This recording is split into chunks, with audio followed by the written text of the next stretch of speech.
Yes Good po, sir. afternoon po. Good afternoon po. Afternoon. Okay. So, sorry lang ba tayo? So, check ko lang yung syllabus natin. O yung ating... So, dito sa portal, ano tayo? 46, ano? Ayan, 46. Section 1. So, yung schedule natin class is, tama ba? Confirm ko lang. Every Saturday and Sunday, 1 to 5:30. Tama po ba? Tama po. Tama. Okay. Then, ayun, yung face-to-face natin ay every even week. Ano kung doon nagkakamali. So, next week. Yan. Ngayon, to start lang dito sa ating for today. So, bibigyan ko lang kayo ng introduction dito sa course natin. And, i-discuss ko lang sa inyo ano yung final na requirement na gagawin nyo. Ano, kasi nga, itong class natin yung midterm class ay 6 weeks lang. So, kumbaga, yung isang week natin, parang ano siya, 3 meetings na natumbas. Kaya, yung paggawa nyo ng pinaka-capstone or yung final project is limited lang din yung time. Ano? Kaya, ngayon pa lang, is bibigyan ko na kayo ng idea para makapagsimula. Ano? Kung sakali. Yan. So, before we start class, I assume lahat po kayo ay pasado na ng refrigeration system. So, sino yung naging prof nyo before class sa ref?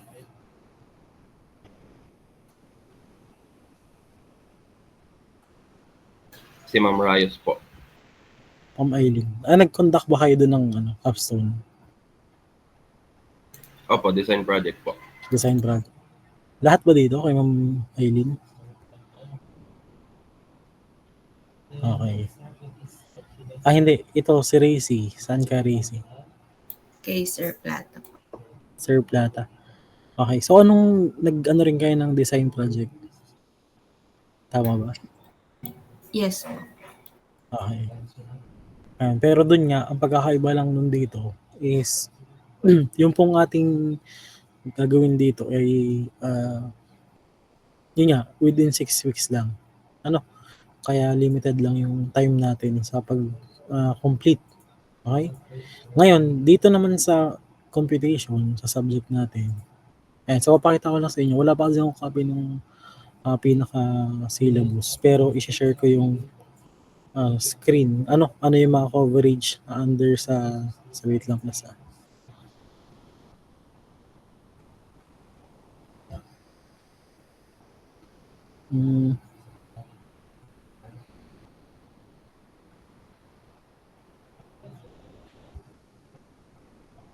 Hindi.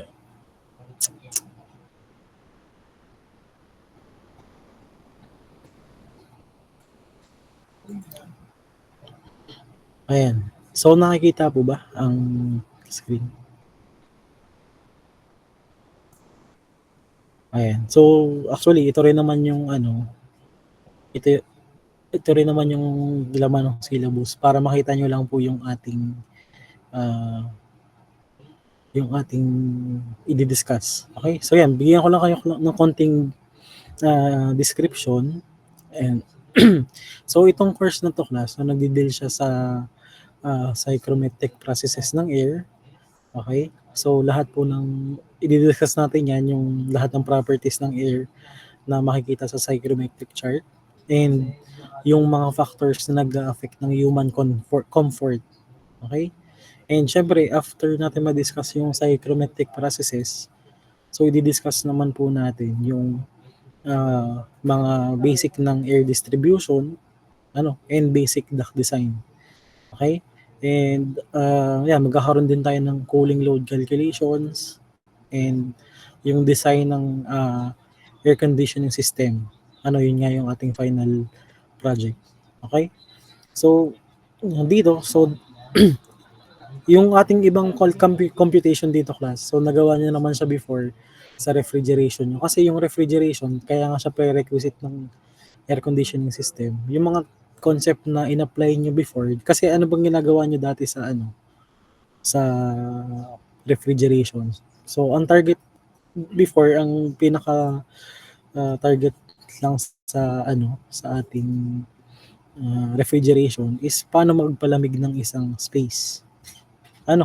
So 'di ba, diniscuss niyo naman kung hindi ako nagkakamali, diniscuss niyo yung vapor compression refrigeration cycle. Kung saan 'di ba nandoon yung ating sino nakakatanda po ano yung apat na key components ng ref? So, sino nakakatanda? Ano po yung apat na key components na dapat hindi mawala sa isang refrigeration cycle or sa vapor compression refrigeration cycle?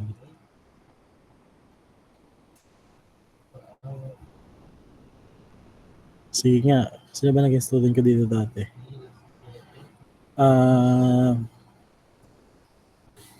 Ito, si familiar lang, si Rona. Nandito ka ba, Rona? Yes po. Yan. So, ano po yung apat na Ano po? Evaporation, condenser, compressor po, at saka expansion. Ito, sir. Ano yun? Ano yung apat? Evaporate. Evaporation, yun nga po yung mga condenser po. Compress. Yan. Yung components, yung mga component lang. Po. Ano yung apat na component? Evaporation po, compression, tsaka po condenser po, tsaka expansion.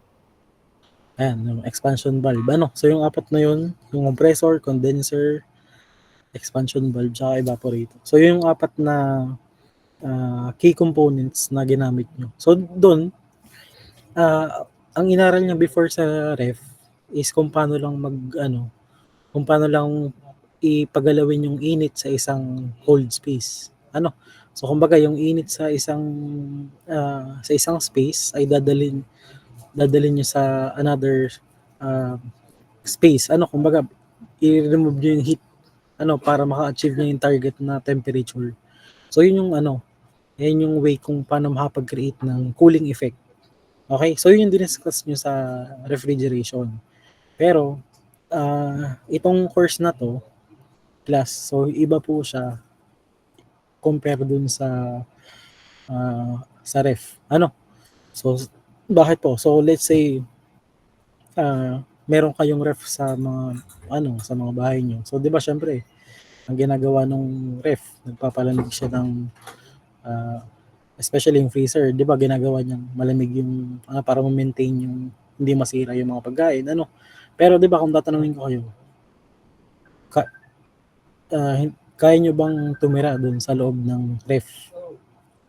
So 'di ba hindi po siya possible kasi nga hindi siya naka-design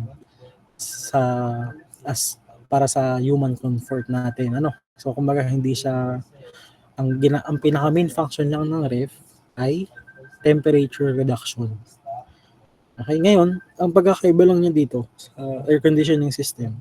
So magde-design po tayo ng complete na system so magde-design tayo ng complete system na dito po ay itatakal natin.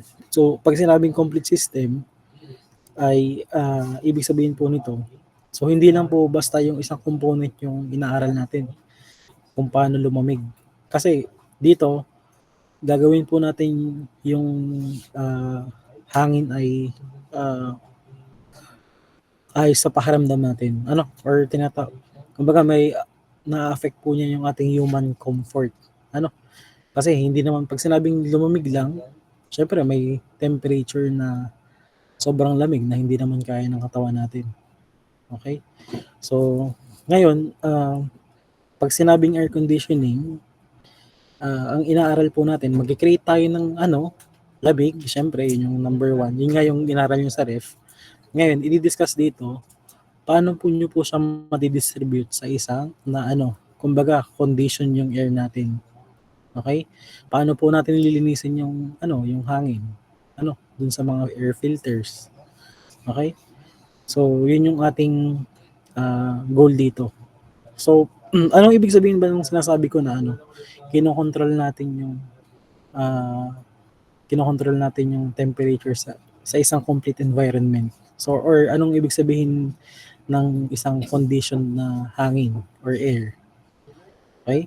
So, di ba, bigyan ko kayo ng isang example.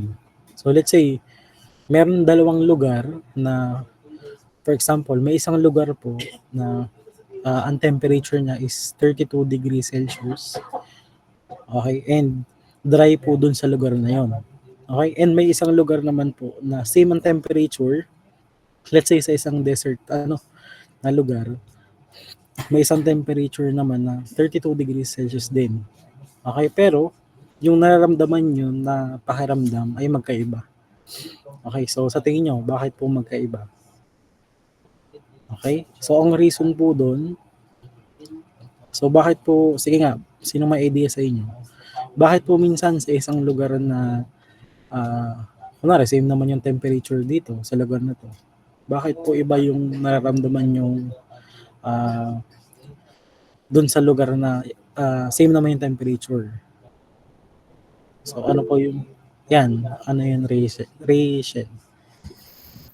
Pagkakaalam ko po is pag mataas po yung relative humidity po sa isang lugar, kahit same yung temperature, mas mainit po dun sa mas mataas yung high humidity. Okay, so ano yun? Kapag mataas yung relative humidity sa isang lugar ay Mas mainit po yung Mas feeling mainit. doon. ayan, so tama naman yun. Or pag sinabi kasing relative humidity, so pinag-uusapan din po natin is yung moisture content ng isang lugar or ng isang environment. Okay? So syempre, 'di ba? Let's say yung pinakamagandang example nga, yung body natin. So 'di ba, kapag tayo po ay yung body po natin, mabilis siya paano kunwari tumakbo kayo. So 'di ba, pag once tumakbo kayo, kailan po yung nararamdaman na 'di ba nung una sobrang init ng pakiramdam niyo. Pero bakit po lumalamig yung pakiramdam? Kasi nag-evaporate po yung sweat nyo. Ibig sabihin nun, kapag po yung isang environment ay mataas ang moisture content or let's say yung mataas ng humidity, so ibig sabihin nun, saturated na yung mismo yung air natin. Kasi so ibig sabihin nun, wala nang space dun sa sweat nyo para mag-evaporate. Kaya pakiramdam nyo, mas mainit sa lugar na yon. Pero if nasa isang lugar kayo na medyo dry, so maraming space dun sa hangin kung saan pwede mag-evaporate yung inyong mga pawis. Kaya mapansin nyo, may mga lugar na malamig pa rin. Di ba kahit mainit sikat ng araw, mataas ang sikat ng araw, pero malamig siya kumpara dito sa, 'di ba, sa Pilipinas. Ayan. So yun yung aralin natin class dito sa subject ito. Hindi lang po pag sinabing human comfort, hindi lang po siya about sa temperature. So take note na hindi porket sa isang space ay nakaset yung temperature ng 18 degrees o 16 degrees, hindi ibig sabihin malamig na. Ngayon, dito sa air conditioning system, kailangang i-manage po natin yung temperature and moisture. So tandaan nyo, yung dalawang yun yung pinaka-main function na i-adjust natin. Hindi lang yung temperature. So siguro nung refrigeration, temperature lang ang pinag-uusapan. Pero dito, kasama na po dito yung moisture content ng isang space. Okay? So balik kailangan nating para ma-satisfy yung human comfort, kailangan ma-cool down natin yung air and kailangan ma-dehumidify natin siya. Okay? Para maalis yung mga excess na moisture. Okay? So paano po natin pag-uusapan ngayon yung ating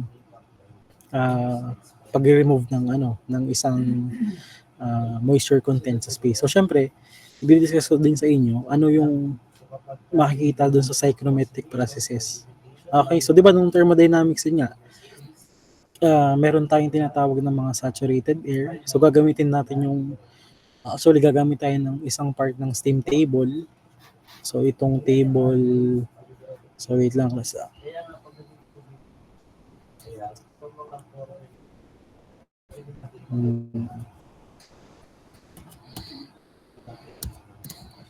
So kung naalala nyo yung mga PSAT, na ginamit nyo before. So gagamitin natin siya dito. So makakita ko sa inyo. Okay. So ito lang naman yun. At saka yung psychrometric chart. So wait lang. Share screen ako.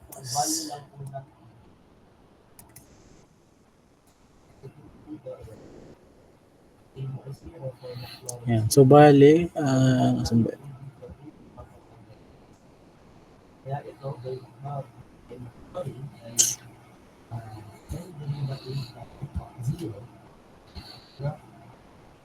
Ayan. So ito class yung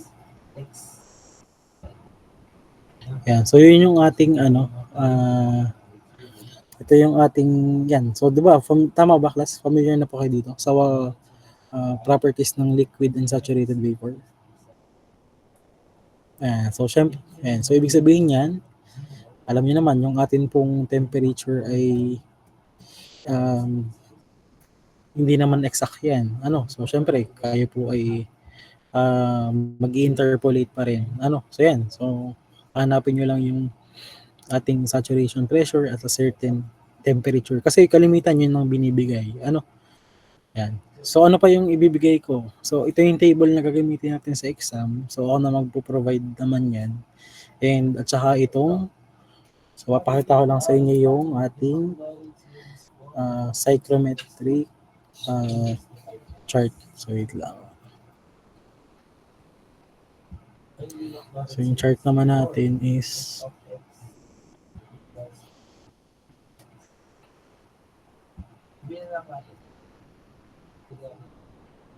so nasa inyo.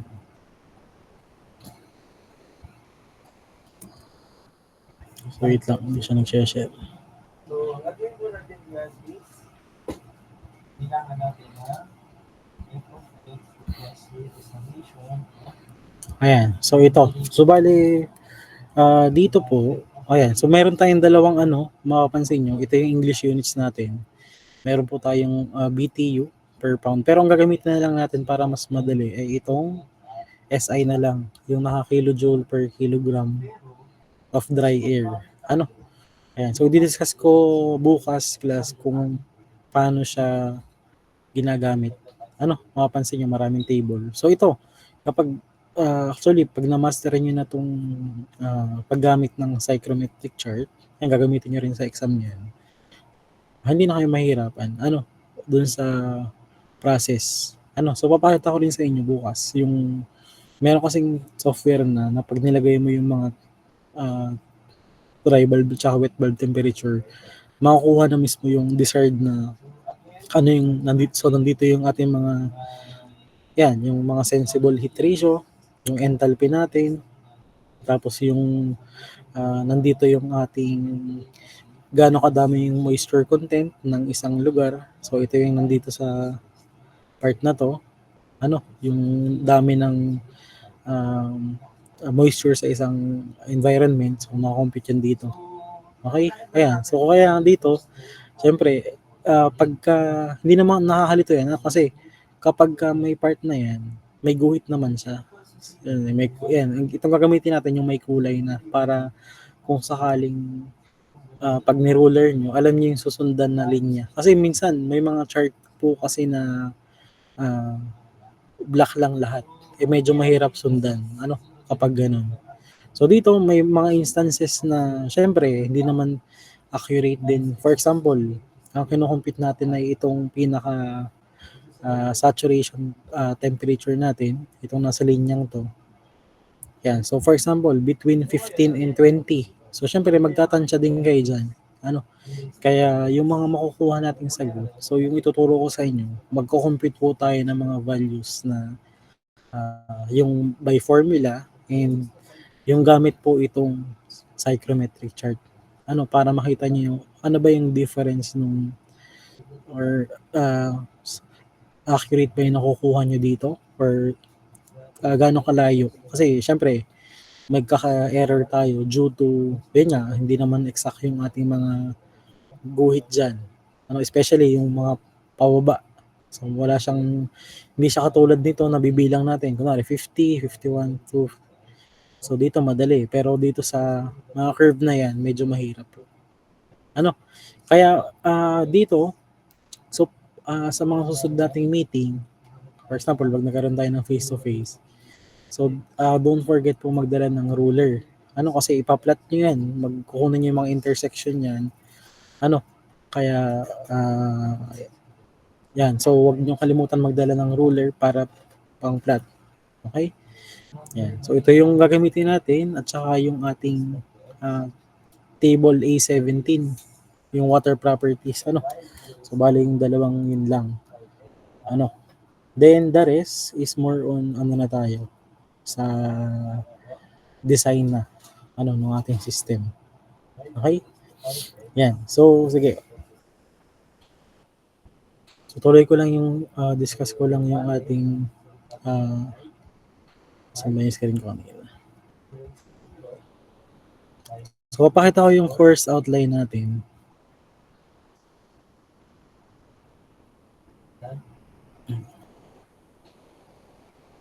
Course outline.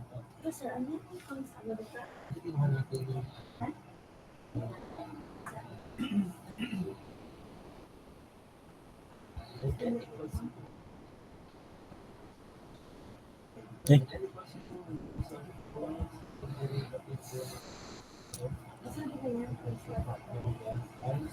So wait lang ulit.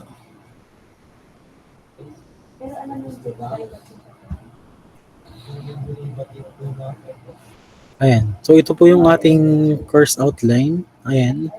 So makikita niyo po dito. Ayan. So ito lang naman yung outcome natin. So after po ng course na to, so yung student po must be able to identify. So yung components ng aircon, so alam ko madali na sa inyo yan kasi common lang din naman yan doon sa components ng isang refrigeration system and kung ano yung function niya. Okay? Siyempre, ang pinakamahalaga is malaman nyo yung load calculation. I-discuss natin yan. And yan. So, ito pala, another thing. So, yung concept ng heat transfer, kasi hindi ko na ulitin yung concept ng heat transfer. So, i-apply nyo rin sa design project nyo. Kasi meron kasama po yung, for example, ano yung material na ginamit nyo sa pintuan or sa window nyo. So, syempre, yung properties nung na yun, i-apply natin. Yan, so makikita nyo mamaya kung ano yung sinasabi ko. And syempre, yung thermodynamic analysis natin, na yan tulad ng pagkuha ng mga pagko-compute ng ating mga ideal na temperature, kasama po yan. And lastly, makapag-design kayo ng isang simple air conditioning system for a given application. Okay? Yan. So, malalaman nyo mamaya kung anong type po ng isang space yung gagawin nyo. And ano yung may expect nyo dapat na output, ano yung mga makikita ko na output. Kaya pag na-discuss ko yung laman ng capstone nyo, so mag-isip na agad kayo or maghanap na kayo ng ideal location or ano yung naiisip nyong space, na paglalagyan. Okay? So, yan. So, dito, yung course outline natin, number 1. So, yun nga, i-discuss ko sa inyo yung air conditioning system and psychrometric processes. So, ito yung sinasabi ko. So, kung paano po ginagamit yung psychrometric chart. So, anong ibig sabihin niya? I-discuss natin yan. Number 2, syempre, yung air conditioning processes. And we also discuss the cooling towers and the air dryers. Kasama yan. And the cooling load calculations. Okay, so after ng cooling load calculation, ito na po yung mga sizing. Kasi kalimitan po na gagamitin yung sizing dito is yung available na rin sa market. Yung mga search na rin, for example, sa isang linya ng aircon. Kunwari, kayo maglilinya ng ano ng duct. So kung ano yung type ng aircon na gagamitin nyo, gagamit kayo ng catalog, pipili kayo dun sa available naman siya, pwede nyo siya i-search. Yung mga catalog ng aircon. For example, gaano kalaking size ng aircon yung gagamitin nyo. So nakadepende yun dun sa susukatin nyo na space, kung ano yung gagamitin nyo. Kung may instances na ang gagamitin nyo yung isang aircon lang ba na pinaka-center ng aircon lang, or ang gagamitin nyo ba ay isang aircon sa kada room, or pwedeng namang isang centralized na aircon sa buong system na. Di ba, meron naman tayong distribution system. Kasi may mga ganong processes. Okay? Siyempre, kasama rin po yung piping system, yung chilled and cooling water piping system. And then, syempre, yung pagpilingan ng type ng and design ng aircon. Kumbaga, pipili kayo ng aircon, and then sa defense nyo, justify nyo bakit po ito yung napili nyo na system. So kaya ba nitong palamigin? So marami kayong i-consider. So let's say ang napili nyong location ay magtatayo kayo ng kitchen or ng restaurant or ng kapehan. So paano kung maraming tao doon? Ilan yung maximum na occupant? Ilan yung yung mga processes na gagawin doon na magpo-produce ng init na kailangan ma-compensate nyo yun, kung paano hindi maapektuhan yung space. So may mga ganong kayong i-consider. Okay, syempre, i-ano ko rin sa inyo dito kung siya ba ay energy efficient. Kasi pag nag-design kayo ng system, may maapektuhan rin yan. Paano kung medyo labis naman yung design nyo? So hindi naman nalugi na. Yung binabayad nyo sa kuryente ay yung nakinikita, for example, ng nyo na business, ay doon na pupunta lahat. Kasi nga nalugi na kayo. Kasi mali yung design.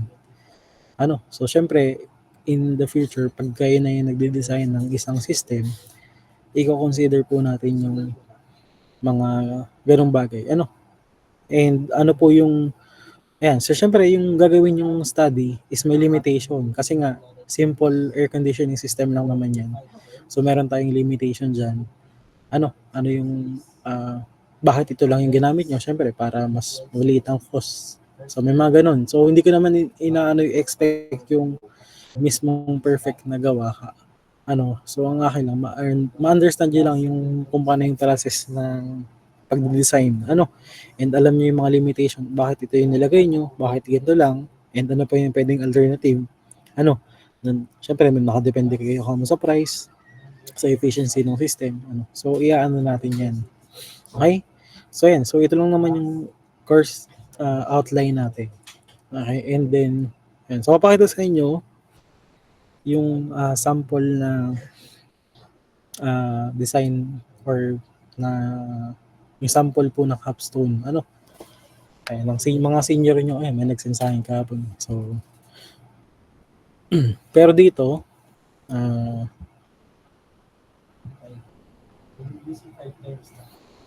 so, saan ba yan?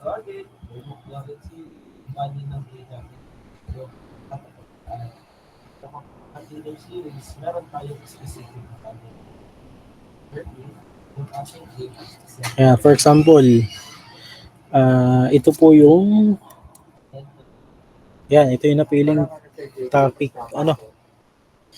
kay Sir Barreto to nung last year to, nung summer din. So dito andin nag-design sila ng 31 tons rooftop air conditioning system. So dito is 4-story Stonehurst, 4-story na building. Yung kanila. Okay? And then syempre, extension nga ng Stonehurst. Alam niyo ba yung Stonehurst, yung malapit sa Pilotos, yung dito sa may makalampas yung sa Petron, Ayan. So, syempre, ang pipiliin yung location, pag pumili kayo ng location, pwede pong existing. Basta meron kayong floor plan. Pero kung wala, or katulad nito, extension, wala pa namang extension dun sa school na yun. Kaya, syempre, ang pipiliin, ang ginawa nila ay sila din nag-design or nag-AutoCAD ng floor plan. Okay? So, yan. Ano yung makikita ko? Yan. Parang thesis na rin yan. So, ano yung makikita nyo sa chapter? Yung ating project location and yung building calculation sa chapter 1. So, makikita nyo dito, saan ba nakita yung total na, ano ba yung project location, saan ba siya inano? So, puntahan natin yan. So, makikita nyo dito, mga cooling load calculation, saka yung mga glass load, ventilation load, occupancy load. Yan. So, tsaka yung summary po. Yan, more on sa cooling load talaga yan. Sige, so punta tayo sa, ayan. So, ito nga, syempre may introduction pa rin. Bakit ito yung napiling project location and ano yung mga consider, ano yung mga ilang square meter yun, kasama yan. Yan. So, ito, pag gumamit naman kayo ng, wait lang.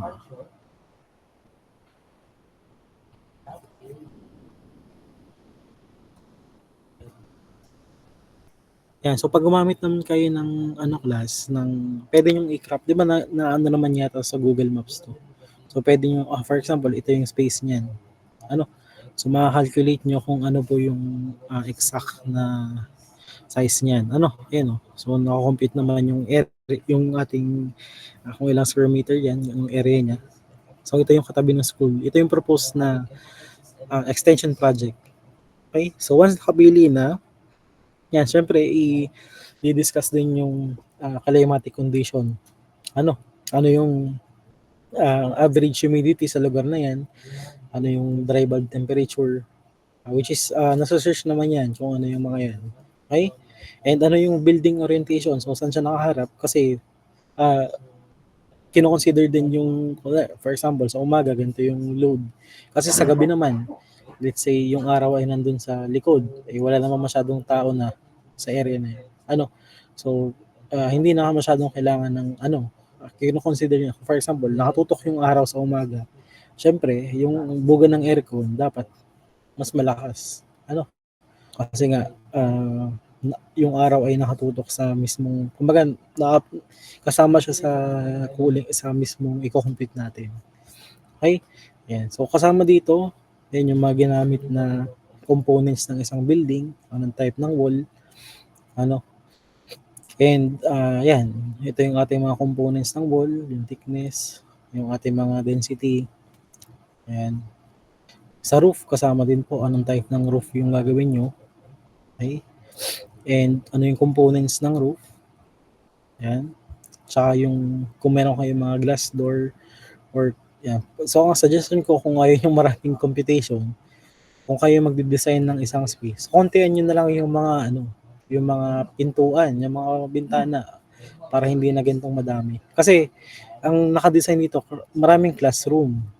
Pero sa akin, ang ipapaano ko sa inyo ay, kayo po yung magde-design ng sarili nyong space. Let's say, gusto nyo magtayo ng isang business, like barbershop, cafeteria, or gusto nyo magtayo ng isang, let's say, yung mga samgyup na place. Kayong bahala. Kayo magdi-design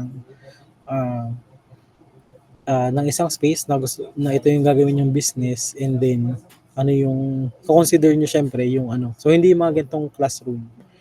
Okay? So dito kasi yan. So dito ginamit yung ating heat transfer na concept. Yung mga R value. Yan. So pakita lang sa inyo. Kasi i-discuss naman natin yan. Yan, ito yung mga wall calculation natin. Yan. So ito pwede nyo ilagay sa Excel yung computation. Ang aking advice sa inyo. Para pag, for example, mayroon namang naulit na so idadrag nyo lang, mas mabilis siya. And yun nga, yung gawain po natin dito sa subject na to, since by group siya, so ina-expect ko talaga na bawat isang member ay may part. Kasi uso kasi yung isa lang yung nagawa. So mahirap. Pag ganun yung instances na nangyari, so di nyo talaga matatapos yan within the 6 week, itong 6 weeks na to. Okay, so mai-complete kayo kung sakali. Kaya iiwasan po natin yun. Ano? Then, after ng mga huling load calculation, nasan ba yung so yan, mga miscellaneous load naman yan. For example, may mga library, ano yung mga equipment na meron. Madali na mag-compute lang kayo ng power ng mga rating niyan. Tsaka ano yung na-generate yung heat, in watts, ano. Yan. Then, ito na yung ating, yan. So, ito yung ating mismong method niya. So, kasi dito, ang kanya pong ginamit, parang isang 31 tons lang na system. Kumbaga na, dinidistribute lang. Kaya dito, ilang classroom yung hindi ko sure kung ilang classroom to. Pero ganyan yung yung i-discuss natin na psychrometric process. So, dito nyo siya i-apply. Ano? Yeah, ito yung analysis ng isang classroom. So, hindi naman kailangan ipakita lahat. Kung for example, same naman yung length ng bawat room. So, hindi niya na kailangan ulit-ulitin. Kasi kung same lang yung sukat, same lang yung material na ginamit. So, kahit isa lang. Then, yan. So, iba yung sa faculty room. Kasi sa faculty room, hindi naman, mas marami, for example, mas maraming tao. So, iba yung kanyang computation. Then, ano pa?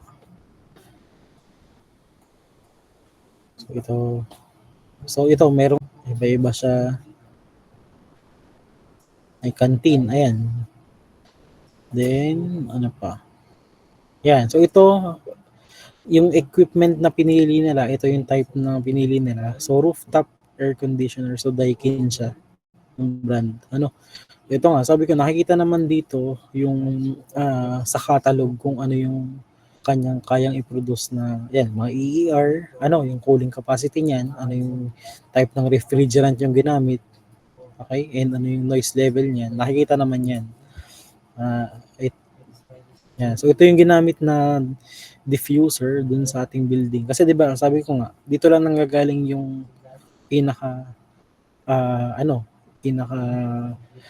lamig, or kumbaga, ito yung pinaka nahigop ng system na to. And itong part na to, yung naka-install sa bawat room. So ito yung tinatawag na diffuser. So I think nakakita naman dito sa school ay hindi ko sure kung meron ito, pero sa ibang mga building, yan. So after nyan, anong type ng refrigerant? Ito yung type ng aircon, may model type naman. Yan. So ito yung cooling capacity niya. And yeah, so ito naman lahat nasa catalog yan. So iaano nyo lang siya. Kakopy lang. And ito po yung ating distribution system. So let's say ito yung inyong air duct distribution system sa first floor. Yan.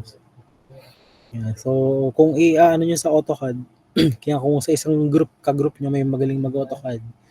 So yun yung mag-AutoCAD, may isa nagawa ng papel. Yung isa nagko-compute ng cooling load.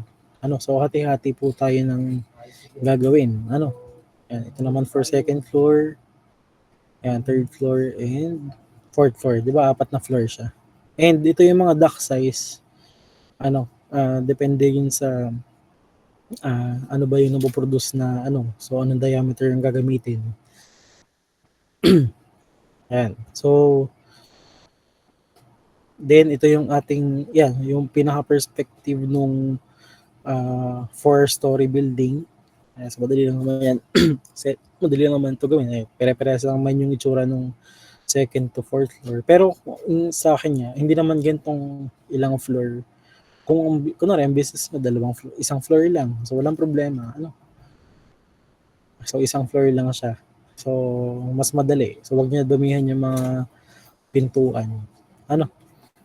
So, doon nakalagay yung aircon sa taas. Tapos, ito yung mga dito din i-distribute yung yung ating so, ito yung unit sa taas. Ito yung ating mga ducting system. Nakikita nyo sa kulay itong kulay blue. Yung ating mga outlet. Okay? Then, ito yung diagram nung ating mga kasama din yan. Yan. And yan, ito yung ating Yan, yung mga recommendation. Siyempre, sabi ko nga, may limitation naman yung inyong study, kaya hindi siya, for example, dito, ang tanong kasi, ang pwede kasing itanong dito sa group na to, so, sure ba siyang, sure bang equally na nadidistribute yung lamig sa bawat isang area? So, paano may ensure na, for example, sa faculty room, kailangan na since mas maraming occupant niya, paano may ensure na mas maraming load or mas marami yung nababato dito na lamig, 'di ba? So paano yung canteen? So kailangan na mas malaking doon, paano na-adjust? So kailangan yung mga kailangan sagutin yung tanong. Kasi 'di ba kung mapapansin niyo, isang unit lang 'to. So paano may ensure na ma-adjust mo yung kasi actually meron naman tayong mga na-i-add ng mga variable speed na pero dapat i-include niyo yan dito. Kasi dito, I think dito wala nakalagay na ganun. Okay? Ayan. Kina-arc itong Ayan, so ito yung mga tables. Sabi ko nga, yung table A1 yung ginamit na sa pag-compute ng ating Ayan dyan. Ito yung mga resistance naman ng mga building materials. Ito yung mga common building materials na pwedeng magamit. Ayan. So nandiyan naman yung mga value niyan. Okay? And ano pa ba? Ito yung yan. Sabi ko nga kaya mahalaga yung orientation. Kasama siya sa computation. Okay? Yan. And then ito yung mga date natin. So kompleto naman yan. Kumbaga, lang kayo. Ito yung ating shading. And ito yung, for example, meron naman tayo ditong mga ito kasi ay for may mga facility, kung educational facility yung meron, so meron tayong mga classroom, lecture room, kaya ito yung maximum na ventilation rate or yung mga na pwede. For example, may computer lab, media center, so madali namang mag-guide. So kung kung piliin yung gagawing business ay sales, so pwedeng barbershop, pwedeng salon, pet shop, supermarket. So ito meron din siya dito. So kung wala naman siya dito yung search nyo, pwede nyo i-search or pwede nyo i-add na lang dito sa table kung wala dito sa given na mga area. Okay? Yan. So syempre, kasama din dyan yung kapag ano ba yung ginagawa din. For example, ang ginawa nyong space ay hotel. So syempre, tutulog yung mga tao. Ito lang yung mga heat gain yan. Ano bang ginagawa na magsistay doon? Kung nakatayo ba, nakaupo, nagtuturo, or naglalakad. Kung gym yung ginawa nyo, syempre nag-exercise. Consider nyo rin po yan. Para ma-experience na mismo, paano po ba mag-design ng isang air conditioning system? So, ito yung manual. So, actually, talagang ngayon, may mga na naman. I-input mo lang yung data. Kukumpute na siya. So, ngayon, syempre, ito yung manual method para malaman po natin. So, syempre, consider din po natin gaano ba katagal na bukas ang ilaw. So, syempre, assumption lang din naman. Okay? Yan. Yung mga door thickness. So, kasama po dyan sa pinaka, natin. And, pwede kayo mag-search ng mga ganyan. For example, meron kayong hindi nyo alam yung mga, yung mga height ng pintuan. So, pwede nyo siyang i-search. Kasi kayo magdi-design, kayo mag-AutoCAD ng mga pinto. Kaya, ito yung gagawin nyo na rin sukat. Yan. Anong type ng pinto, anong type, laki ng pinto nang ilalagay nyo. Yan. Ano yung mga lighting factor. Yan. So, i-consider po natin lahat yan. Saan pa ba? Yan. So, yun lang yung mga yan. Siyempre, yung references, ito parang kulang pa din to yung mga references dito. So, ilalagay po natin lahat. Ng references sa Okay?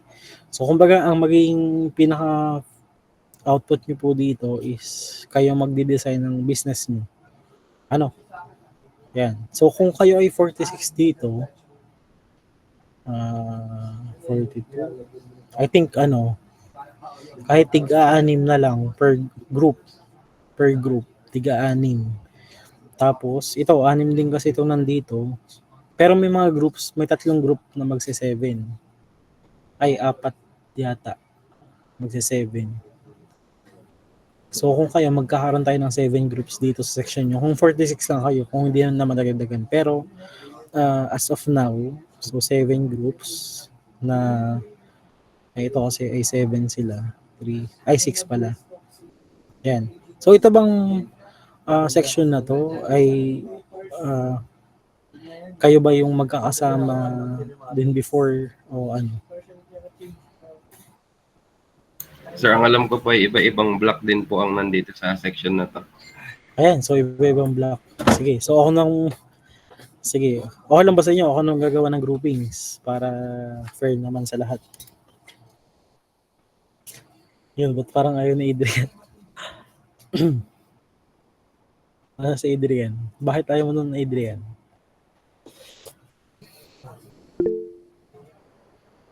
Random. May nabuo na agad. Hindi, so ano na. Sige, para ano tayo, meron ba ditong ano? So wait lang. Hindi ko sure kung wala na simple dito eh. Meron ba tayong ano pala, group chat? Sino bang class rep pala ng una eh? Ako daw po. Sino to? Si Hosan po. Osol. Sige, may ano na ba kayo? Group chat? Wala pa. Meron na po, sir. Add po ba namin kayo? Sige. Then, sige, para ganito na lang, para maging fair po tayo. Pagbubutuhan natin, kung ako ba ang gagawa ng groupings or kayo. Sige po. Okay, ayan, okay ba sa inyo yun? Para naman Then, if nakapag-decide na, syempre, kailangan makabote. Basta pag lumabas na yung vote ng 23, matik yun na, susundin natin. Okay lang. So, react na lang, So, yun yung para susundin natin sa groupings. Okay? Ayun. So, any question po? Ay, yung sa so to follow na lang yung sa grading system natin. Pero, siguro, pinakamalaking part tong capstone natin. Sigurado naman.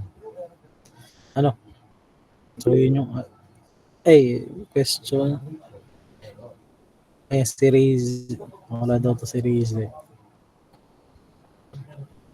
Okay? And, siguro yung guidelines, itatry ko i-post hanggang bukas yung guidelines ng, yung inyong pinaka-final project. Para masimulan yun Kaya, mag-decide na po tayo. So, na-adyo na ba ako sa group? Sir, ano po bang sa FB niyo po? Anong FB ko? Opo, i-add po namin. Meron po kami sa Messenger na GC po. Sige. Itong walang picture lang. Sige po. Ito. Yan lang. Yung walang. So, ngayon kayo, baka iba yung ma-add nyo.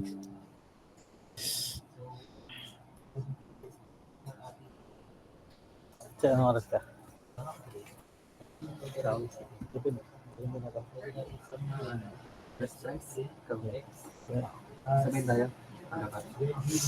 Sir, na-add ko na po kayo. Add mo na ako. Ay, angkas. Okay.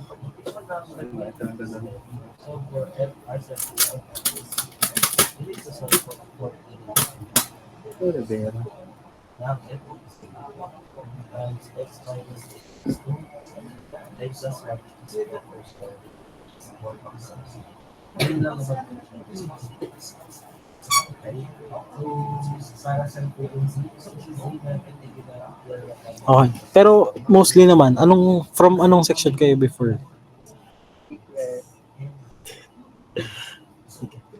Itong 09. 09 no? Saan kayo galing na section? Sir, parang kalahati po ata sa amin ay 06, tas the rest po hindi ko lang po sure kung saang block. The rest 06. Okay, tapos yung iba ay yung iba dito familiar yung name kasi. Ng student ko yata sa baka nung sa numerical.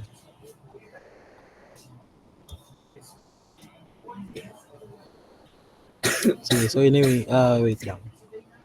Yun nasa chat natin. Okay. Iwalan tayo ng ano. Meron bang ano dito?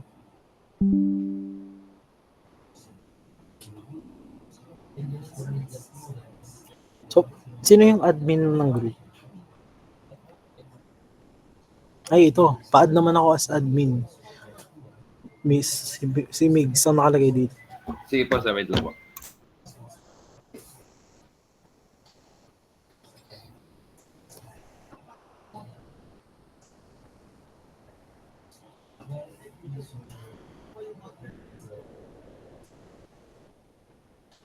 Diyan pala yun. Okay na po ulit, sir. Narinig yung sa game tayo. Pag-cash ko nga siya. 30. Tapos ang boost niya, dyan pa siya.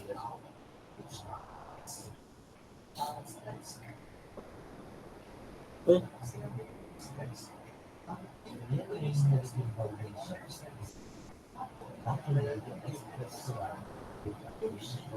Paano? Wait lang. Hey, baka dito lang sa PC yung ano. Check ko nga pag dito sa laptop nagawa ng all.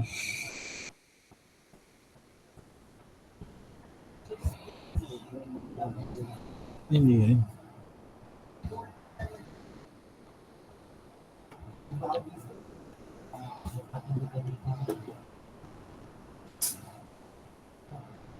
Mhm.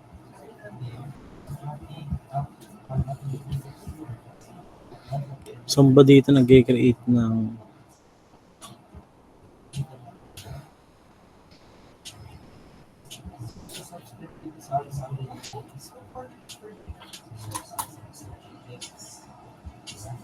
parang dati nakapag-create ng poll dito, no? So may option bang ganun pa rin? Sir, kahit ako na lang po gagawa sa phone po ata merong poll. Saan? Sige nga, so, Ako na lang po gagawa. sige nga. So try mo nga. Ang ginagamit natin dati. Ay, meron na pala sa akin. Sige. Sino ang... Meron na. Nakita ko na. Ako... Ay, oh.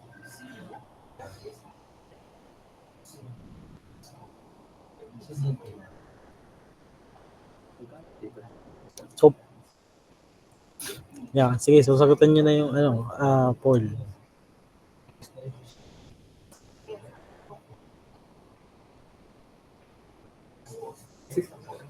Tapos ang boost niya.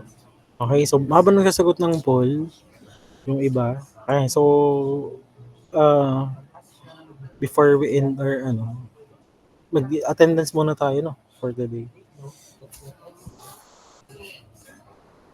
So once I call your name, ayan, so kindly so present lang. Okay, so mag-start tayo kay Dave. Si John Inigo. Present po. Rose Ann. Present po. Alaysa. Present po, sir. Okay, Clarice. Present po, sir. John Jeffrey. Ay, John Jeremy pala. Sorry. John Jeremy. Present po. Christian Ed. Ay, Sir, ito ata yung... sino po ay nag-email sa inyo? Ay, parang nasa exist letter nga to. Opo. Thank you. Reggie. Present po. Okay, Mark Lewis. Present po. Ito, si Janice. Present po, sir. Si Luzelle. Present po. Ito, si Luzelle. Ikaw, ano ka rin ba? Class rep ka din? BOD po ako nung original section ng O6. Okay. So, sino kayong dalawa dito? Ano? Si Migs po. Okay, sige. John Carlo. Present po. Okay. Diane. Joke. Present po. Si Mark James. Present po. Crystalline. And Renal. Present po. Archie. Archie. Ayan. Dito. Or sila ang mic. Present. Sige. Si Riel. Alfred. Present Ah. po, sir. Siya, wala atang sound sa akin. Yung kay Archie. Okay, Racy. Present po. Okay, si Michael Justin. Gabo. Present po, sir. Present po. Okay. Rainiel Gamela. Present po, sir. Okay. Next si Bea. Patrice. Present po, sir. Okay. Next si Gladys. May. Present po, sir. Okay. Next si Warien Gonzalo. Present po. Okay. Next si Angel Jana. Present po. Okay. Si BJ. Present po. Miguel. Present po. Rainiel. Present po, sir. Trisha Ann. Present po. Si Jarel. Present po, sir. Raisin. Jake. Reshen pala. Reshen. Present po. Okay. Robert Paul. Present po. Mariel. Present po. Prince Carl. Present po, sir. James Cyprus. Present po. James Renwick. Present po, sir. Mark Gabriel. Present po. Adrian. Present po. John Mark. Present po. Si Aryan. Present po. Christian. Salazar. Present po, sir.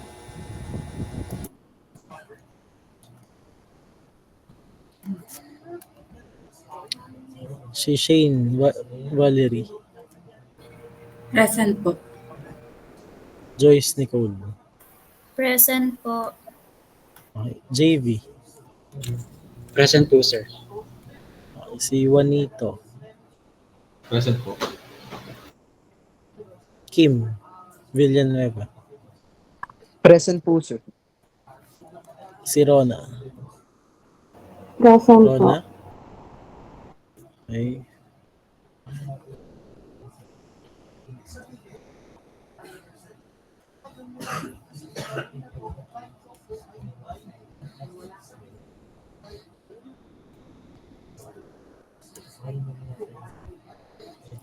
Okay, so bali, so lahat naman nandito pala. So sana hanggang dyan, kasi 6 weeks lang naman tayong magkaka-discussion. So ano bang tinitake nyo bukod dito sa aircon? Anong subject? Bosch po. Bosch. Rizal. So iba-iba. Sinong boss nyo? Ayan, sige. Ano yung Rachel? So ano pa ibig sabihin nung ako at kayo dun sa poll? Kung sino yung gagawa ng groupings. Pag ako yung gagawa. Pag kayo yung gagawa. Thank you po. Ano bang pagkakagets nyo? Tama ba yung kayo?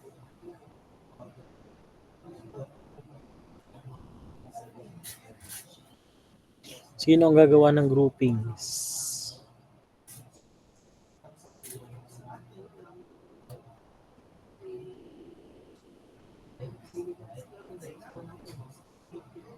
Okay, so pag sinabing ito'y class ay class, nasa perspective ko yung So, sinong gagawa ng grouping? So, pag kayo yung gagawa.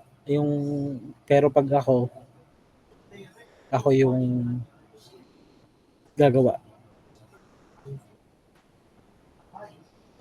Okay? So, malinaw ba yun? Ayan. Pag kayo, so kayo yung, so ang lamang sa botohan niya yan, kayo. So, ibig sabihin, kayo mismo. Tama ba? Kayo mismo kayo yung gagawa.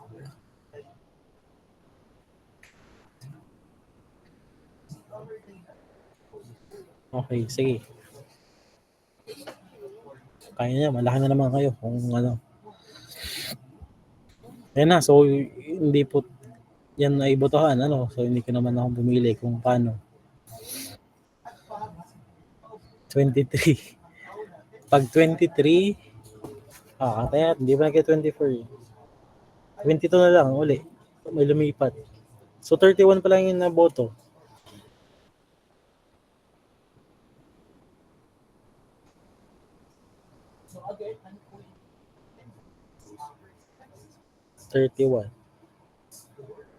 Yan, 24 na. Screenshot natin. 25. So, ibig sabihin,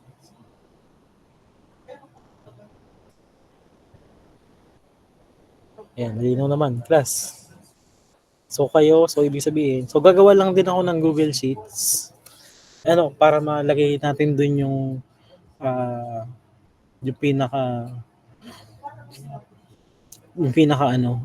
tawag doon, yung pinaka kayo na maglalagay ng groupings, Okay, for example, group 1. So, update nyo na lang. So, meron tayong 7 groups. Okay? So, 7 groups. Then, yung may group po na magiging 7. Okay? So, yun ay 4. Then, yung 3 group ay 6 lang. Okay? So, may 4 na group na magse-7. Then, yung the rest ay 6 lang.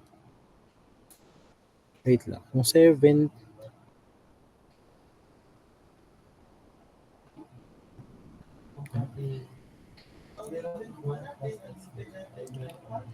so, bali yung, sige, 7 na 4 na group. So, yun ay 28. Then, 6 times 3, 18. So, magiging 46 yun.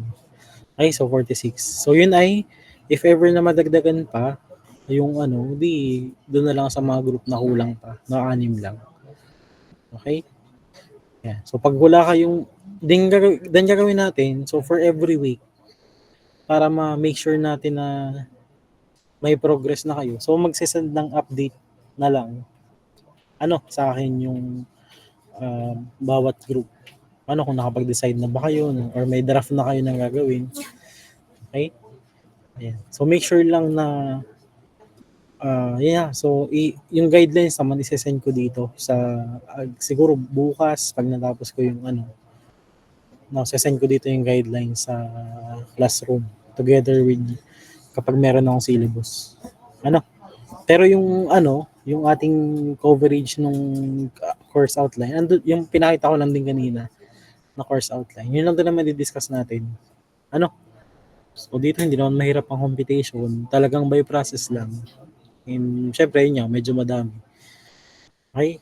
So then yung defense natin, so 6 week, pagdating ng And yung mga major exam naman natin, I think, hindi ko sure kung by department pa o kanya-kanya na lang. Kasi iba't iba naman yung schedule natin. So bali, matanong ko lang, so may klase po ba kayo ng week aside sa akin? Anong klase nyo ng weekends? Saturday, Sunday? Wala na. Lang po. Econ. Ito, si Mariel. Econ? Kailan ba tinitake? Anong oras ng Econ, Mariel? Saturday ng Baka dito. So wala naman kayong conflict. Anong oras ng Saturday? Umaga, morning. Okay, so morning naman pala. Sige. Wait. Sige, so bali, ayun lang naman. So bukas mag-start tayo ng discussion ng introduction ng air conditioning system or mga terms lang. Then yung psychrometric process. So after next week, yung cooling load calculation, and after nun is yung mga duct system na, yung mga ducting system na natin. Ayan. So meron naman, pero yung oras naman natin ay yun nga, hindi naman natin magagamit lahat yan. 4.5 hours unless merong activity na gagawin. Ayan. So yan, so this lang kasi next July na tayo. Bilisan lang talaga dito sa So imagine nyo, ang isang week nga natin ay 3 meetings na ang katumbas. 3 weeks pala. So ganun kabilis yung pacing.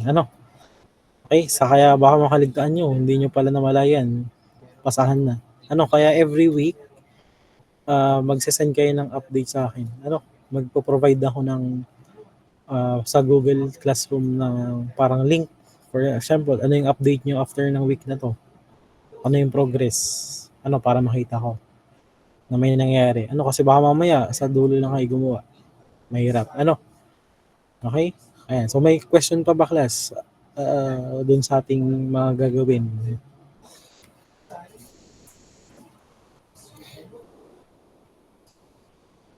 Wala na naman. Ayan, sige. So, kung wala na question, so before we end, sige nga, so before mag-class, muna tayo? Make sure, So, pwede bang mag-on cam lahat? Yeah, for attendance lang.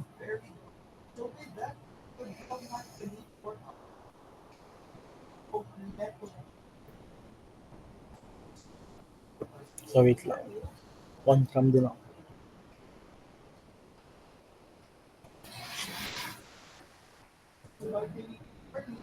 So, sino pang hindi nakabukas?